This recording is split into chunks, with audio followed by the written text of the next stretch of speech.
Good morning friends. আজকে আমরা এসেছি ফুলের শহর, যেটা এতদিন কিন্তু আমরা বাড়ির পাশেই ছিলাম কিন্তু আসা হয়নি। আজকে হঠাৎ করে কি মন চাইলো যে চলো ফুলের শহরে যাই। আর এসে তো দেখলাম সত্যি কথা, ফুলের শহর তো ফুলের শহর, চারিদিকে মানে ফুলের অসংখ্য ফুলের সমাহার। একদিকে লাইন গেছে, সেখানে ট্রেন যাচ্ছে, সেই তারপরে চারিদিকে এখানে সবজি গাছ আছে, নানা রকমের ফুল কি না নেই। আর বাচ্চাদের জন্য ওখানে দেখলাম কতগুলো নাগরদোল্লা বসেছে, খেলনা বসেছে, এবং নানা রকমের সমস্ত মানে খাবার জিনিস, হোটেল। এখানে মানে এলে কোনো অসুবিধা হবে না। হ্যাঁ, যদি এখানে কেউ পিকনিক করতে আসেন একদিনের জন্য বা কেউ ঘুরতেও আসেন, কোনো অসুবিধা হবে না।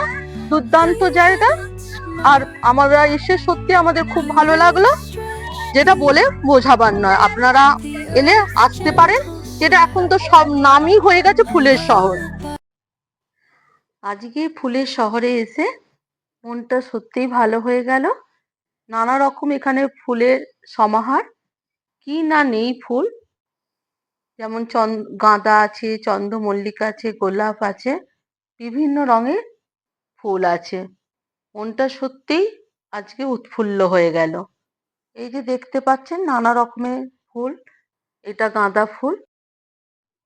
এই সব ফুলের বাগান দেখে বাড়ি ফেরার পথে আমরা কিছুটা পুজোর ফুল নিয়ে নিলাম, আর মুখরোচক কিছু খাবার কিনলাম, আর বাড়ির জন্য কিনে নিয়ে গেলাম।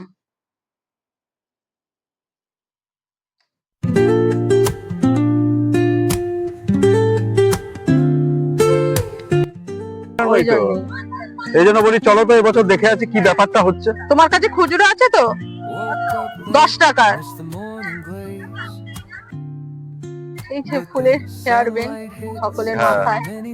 সবাই এটাই তো আইকনিক না, সবাই হেয়ার ব্যান্ড পরে সবাই যায়, আমরা খালি দেখি, আমরা কোনোদিন সত্যি আসতে পারিনি। চল, ফুচকা নাকি? একটু পেঁয়াজ দিতে দাও।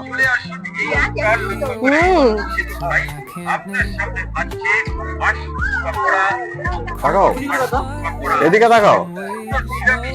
ফুচকা নাকি? তো মেলায় আসবে, ফুচকা খাওয়া হবে না, এটা হয়?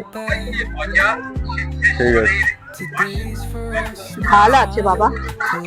তো ফুচকা খেলাম, বাবুর জন্য একটু পাপড়ি চাট নিয়ে নি, বাড়িতে আছে।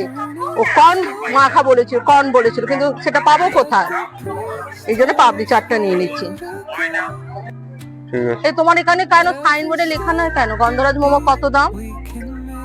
তুমি তো সব লিখেছো 50 টাকা। আমার তো ফুলের শহরে এসে ভালোই লাগলো। আপনারাও আসুন, আর আমার ভিডিওটা ভালো লাগলে লাইক, শেয়ার, কমেন্ট করবে, আর সাবস্ক্রাইব করে আমার পাশে দাঁড়াবেন। ধন্যবাদ।